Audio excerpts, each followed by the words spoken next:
नमस्कार दोस्तों, मैं आज आपको सत्यनारायण जी की कथा सुनाने जा रही हूँ।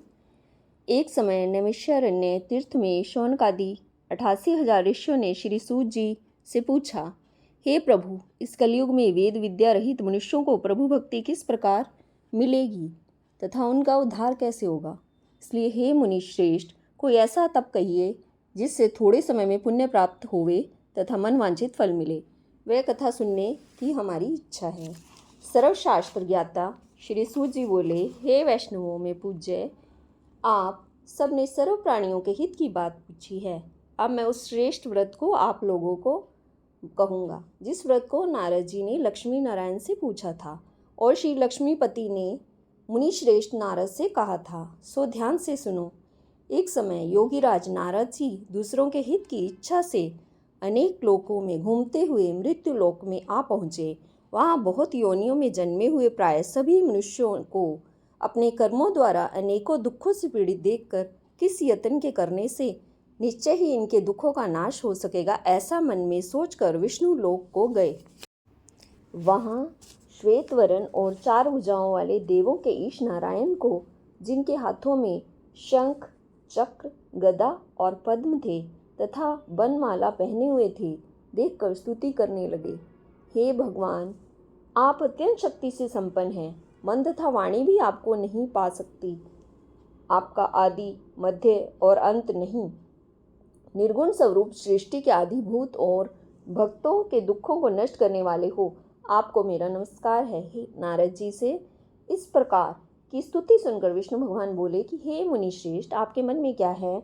आपका यहाँ किस काम के लिए आगमन हुआ है? निसंकोच कहो। तब नारद मुनि बोले, मृत्युलोक में सब मनुष्य जो अनेकों योनियों में पैदा हुए हैं, अपने अपने कर्मों के द्वारा अनेक प्रकार के दुखों से दुखी हो रहे हैं। हे नाथ, मुझ पर दया रखते हो तो बल लाइए कि उन मनुष्यों के सब दुख थोड़े से ही प्रयत्न से कैसे दूर हो सकते हैं। श्री भगवान जी बोले, हे नारद, मनुष्यों की भलाई के लिए तूने यह बहुत अच्छी बात पूछी है। जिस काम के करने से मनुष्य मोह से छूट जाता है वह मैं कहता हूँ। सुनो, बहुत पुण्य को देने वाला स्वर्ग तथा मनुष्य लोक दोनों में दुर्लभ एक व्रत है।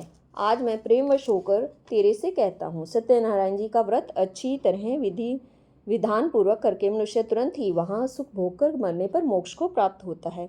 श्री भगवान के वचन सुनकर नारद मुनि बोले कि उस व्रत का क्या फल है, क्या विधान है और किसने यह व्रत किया है और किस दिन यह व्रत करना चाहिए, विस्तार से कहो। भगवान बोले, दुख शोक आदि को दूर करने वाला, धन धान्य को बढ़ाने वाला, सौभाग्य तथा संतान को देने वाला, सब स्थानों पर विजयी करने वाला,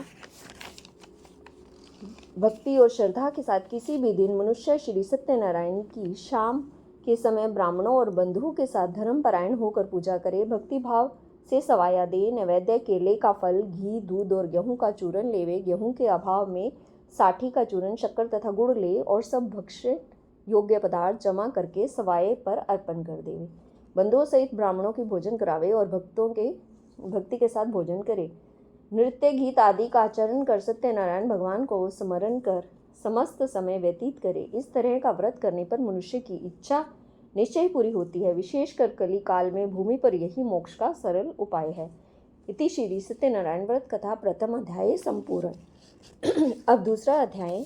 सूत जी बोले, हे ऋषियों, जिसने पहले समय में इस व्रत को किया है उसका इतिहास कहता हूँ, ध्यान से सुनो। सुंदर काशीपुरी नगरी में एक अति निर्धन ब्राह्मण रहता था।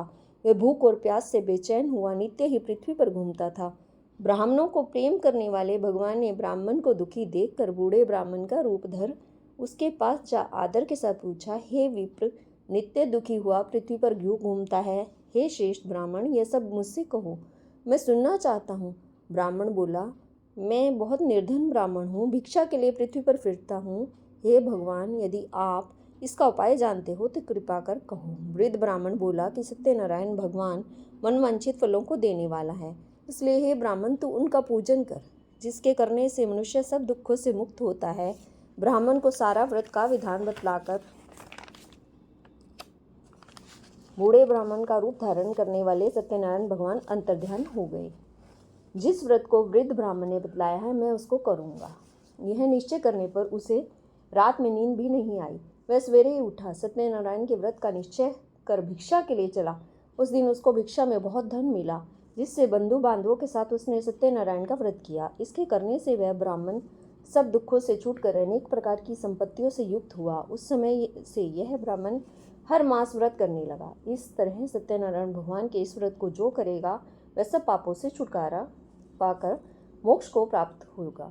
आगे जो पृथ्वी पर सत्यनारायण व्रत करेगा वह मनुष्य सब दुखों से छूट जाएगा। इस तरह नारद जी ने नारायण का कहा, यह व्रत तुमसे कहा है मैंने, हे विप्रो, मैं अब और क्या कहूँ। ऋषि बोले, हे मुनीश्वर, संसार में इस ब्राह्मण से सुनकर किस किसने इस व्रत को किया है, हम वह सब सुनना चाहते हैं।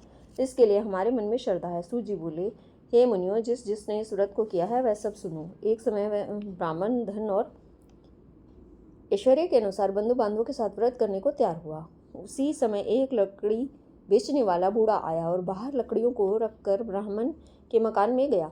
प्यास से दुखी लकड़हारा उनको व्रत करते देखकर ब्राह्मण को नमस्कार कर कहने लगा कि आप यह क्या कर रहे हैं और इसके करने से क्या फल मिलता है, कृपा कर मुझसे कहो। ब्राह्मण ने कहा, सब मनोकामनाओं को पूरा करने वाला यह सत्यनारायण भगवान का व्रत है।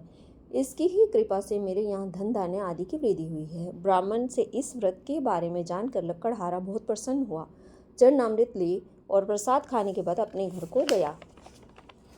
लकड़हारे ने मन में इस प्रकार का संकल्प किया कि आज ग्राम में लकड़ी बेचने से जो धन मुझे मिलेगा, इसी से सत्यनारायण देव का उत्तम व्रत करूंगा।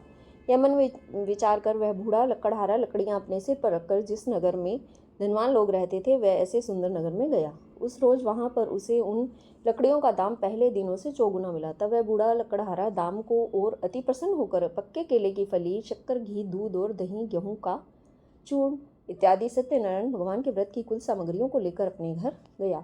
फिर उसने सब अपने भाइयों को बुलाकर विधि के साथ भगवान जी का पूजन और व्रत किया।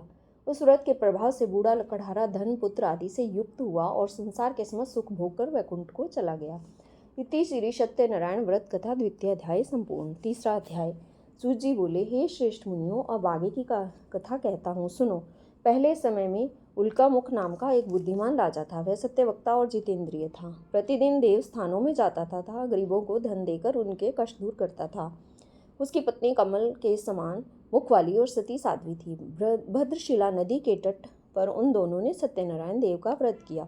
उस समय में वहाँ एक साधु वैश्य आया। उसके पास व्यापार के लिए बहुत सा धन था। नाव को किनारे पर ठहरा कर राजा के पास गया और राजा को व्रत करते हुए देखकर विनय के साथ पूछने लगा, हे राजन, भक्ति युक्त चित्त से यह आप क्या कर रहे हैं? मेरी सुनने की इच्छा है, यह आप मुझे बतलाइए। राजा बोला, हे साधु, अपने बांधवों के साथ पुत्र आदि की प्राप्ति के लिए यह महाशक्तिमान सत्यनारायण भगवान का व्रत व पूजन किया जा रहा है।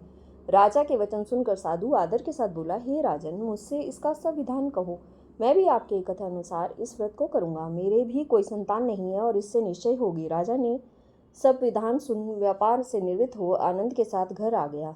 साधु ने अपनी स्त्री से संतान देने वाले इस व्रत के बारे में सुनाया और कहा कि जब मेरी संतान होगी तब मैं इस व्रत को करूंगा। साधु ने ऐसे वचन अपनी स्त्री लीलावती को कहे।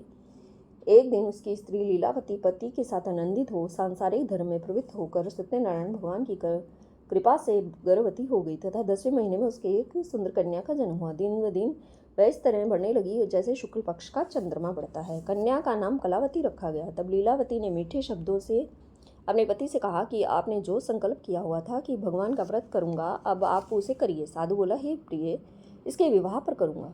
अपनी पत्नी को आश्वासन देते हुए वह नगर को गया। कलावती पितृगृह में वृद्धि को प्राप्त हुई और साधु ने जब नगर में सखियों के साथ अपनी पुत्री को देखा तो तुरंत ही दूत बुलाकर कहा कि पुत्री के वास्ते कोई सुयोग्य वर देखकर लाओ। साधु की आज्ञा पाकर दूत कंचन नगर पहुंचा और वहां पर बड़ी खोज कर और देखभाल कर लड़की के वास्ते सुयोग्य वणि पुत्र को ले आया। उस योग्य लड़के को देखकर साधु ने अपने भाई बंधुओं के सहित प्रसन्नचित होकर अपनी पुत्री का विवाह उसके साथ कर दिया, किंतु दुर्भाग्य से विवाह के समय भी उस व्रत को करना भूल गया। तब श्री भगवान क्रोधित हो गए और श्राप दिया कि तुम्हें दारुण दुख प्राप्त होगा। अपने काम में कुशल साधु बनिया अपने जमाता सहित समुद्र के समीप रत्नपुर नगर पहुंचा। वहां दोनों ससुर जमाई चंद्रकेतु राजा के नगर में जा पहुंचे और व्यापार करने लगे। एक रोज भगवान सत्यनारायण की माया से प्रेरित कोई चोर राजा का धन चुराकर शीघ्रतापूर्वक जा रहा था, किंतु पीछे से राजा के दूतों को आते देखकर चोर ने घबराकर भागते भागते धन को वहीं चुपचाप रख दिया जहाँ वह दोनों जमाई और ससुर ठहरे हुए थे। तब दूतों ने उस साधु वैश्य के पास राजा के धन को रखा। देखा तो दोनों को बांध कर ले गए और प्रसन्नता से दौड़ते हुए राजा के समीप जाकर बोले, यह 2 चोर हम पकड़ कर लाए हैं, देख कर आज्ञा दीजिए। राजा की आज्ञा से उनको कठिन कारावास में डाल दिया गया और उनका धन राजा ने छीन लिया। उसी श्राप द्वारा उनकी पत्नी भी घर पर बहुत दुखी हुई। घर पर जो धन रखा था चोर चुरा कर ले गए। शारीरिक व मानसिक पीड़ा में भूख प्यास से अति दुखित हो अन्न की चिंता में कलावती एक ब्राह्मण के घर गई। वहाँ उसने सत्यनारायण जी का व्रत होते देखा। वहाँ उसने कथा सुनी तथा प्रसाद ग्रहण। माता ने कलावती से कहा, हे पुत्री, दिन में कहाँ रही व तेरे मन में क्या है? कलावती बोली, हे माता, मैंने एक ब्राह्मण के घर सत्यनारायण का व्रत देखा है। कन्या के वचन सुनकर लीलावती भगवान के पूजन की तैयारी करने लगी। लीलावती ने परिवार और बंधुओं सहित भगवान का पूजन किया और यह वर मांगा कि मेरे पति और दामाद शीघ्र ही आ जावें और प्रार्थना की कि हम सब का अपराध क्षमा करें। सत्यनारायण भगवान ऐसे व्रत से संतुष्ट हो गए। भगवान स्वयं राजा चंद्रकेतु को स्वप्न में दिखाई दिए और बोले, हे राजन, दोनों बंदी वैश्य प्रातः ही छोड़ दिए जाएं और उनका सब धन जो तुमने ग्रहण किया है वे दे दो, नहीं तो तेरा धन, राज्य, पुत्र आदि सब नष्ट कर दूंगा। राजा को ऐसा वचन सुनाकर अंतर्ध्यान हो गए।